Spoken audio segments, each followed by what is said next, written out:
आमतौर पर जब नागा साधुओं का उल्लेख किया जाता है तो हमारे मन में पुरुष नागा सन्यासियों की छवि बनती है, लेकिन कम ही लोग जानते हैं कि भारत में महिला नागा साधु भी होती है जो कठोर तपस्या, त्याग और संयम का जीवन जीती है। इस वीडियो में हम महिला नागा साधुओं के जीवन के अनुच्छेदों को उजागर करेंगे जो आम लोगों की पहुंच से दूर एक रहस्यमय संसार में रहते हैं। नागा साधु शहर परंपरा से जुड़े सन्यासी होते हैं जो सांसारिक जीवन का त्याग कर पूर्णतः आध्यात्मिक मार्ग पर चलने का संकल्प लेते हैं। पुरुषों की तरह महिलाओं के लिए भी नागा साधु बनना आसान नहीं होता। उन्हें कठोर साधना, त्याग और मानसिक शारीरिक परीक्षा से गुजरना पड़ता है। महिला नागा साधुओं को आमतौर पर माता या महामंडलेश्वर के रूप में संबोधित किया जाता है। वे पूरी तरह सांसारिक सुखों से दूर रहती है। उनका जीवन साधना, आत्म संयम और शिव की आराधना में ही व्यतीत होता है। महिला नागा साधु बनने के लिए एक महिला को कई कठिन चरणों से गुजरना होता है। सबसे पहले इच्छुक महिला को किसी अखाड़े शहर साधुओं के संगठन में प्रवेश लेना होता है। उन्हें अपने गुरु के सानिध्य में रहकर आध्यात्मिक और वैदिक शिक्षा प्राप्त करनी होती है। यह अवधि आमतौर पर 6 से 12 वर्ष तक हो सकती है। इस दौरान उन्हें अपनी इच्छाओं पर पूर्ण नियंत्रण रखना होता है और सांसारिक जीवन से पूरी तरह अलग करना होता है। जब गुरु यह सुनिश्चित कर लेते हैं कि महिला पूरी तरह से मानसिक और आत्मिक रूप से तैयार है, तब उसे जीवित रहते हुए अपना पिंडदान करना होता है।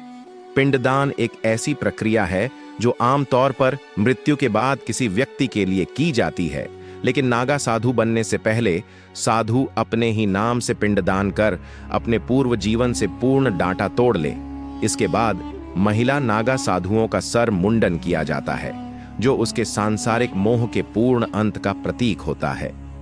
मुंडन के बाद महिला नागा साधुओं को विशेष मुहूर्त में गंगा या किसी अन्य पवित्र नदी में स्नान कराया जाता है। यह स्नान उनके नए जीवन की शुरुआत का प्रतीक होता है। इसके बाद गुरु द्वारा उन्हें लोक दीक्षा दी जाती है, जिसके साथ में पूरी तरह से नागा संप्रदाय का हिस्सा बन जाती। नागा साधु बनने के बाद साधिकाओं का जीवन पूरी तरह से अनुशासन, तपस्या और भक्ति पर आधारित होता है। उनकी दिनचर्या इस प्रकार होती है। हर दिन ब्रह्म मुहूर्त में उठकर वे गंगा या किसी अन्य पवित्र जल स्रोत में स्नान करती है। यह क्रिया उन्हें आध्यात्मिक शुद्धता प्रदान करती है। वे घंटे तक ध्यान और मंत्र जाप करती हैं।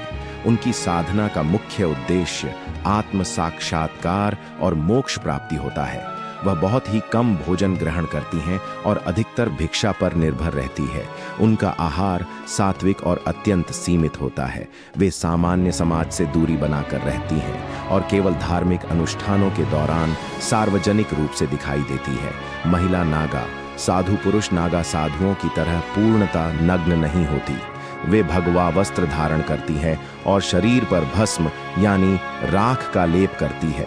यह भस्म शिव की भक्ति और सांसारिक मोह से मुक्त होने का प्रतीक मानी जाती है।